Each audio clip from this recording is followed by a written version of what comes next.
kinahanglan ka maomo mo pailog sa usag-usa o magpinasayloay ka mo sa usag-usa.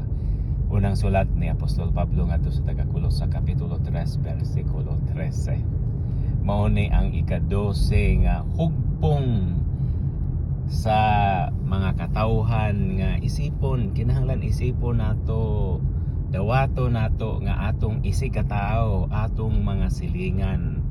Mao kini ang mga tao nga na kanunay makairita nato, makaguba sa atong adlaw, mga tao nga makapabukaw sa ato ang dugo, kat mga tao nga gitawag nato og taklas.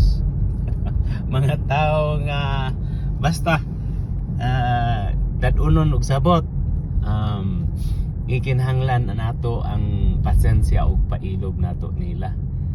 Ato ning kani mga tawhana, ato ning mahimamat diha sa mga publiko nga mga lugar, sa mga tindahan, mga sales lady diha nga sinabiro kaayo or labaw pa pod nga sigig mugot, pangutan-on musinghag sa bisag asa sag-asa nato ni ikahimamat. So ang mga silingan nato dili lang ng mga silingan nga mga tao nga naa nagpuyo tapad sa ato ang balay. Dili na nga ang idea sa silingan kung sumahon nato ang ideya ni Jesus kayong mga silingan nato. Tanan gyud nga mga tao nga atong mahimamat o bisan pa og asa ta katunong, gikinahanglan gyud nato ang pagpasensya nila. Sabto nato sila bear wrong patiently.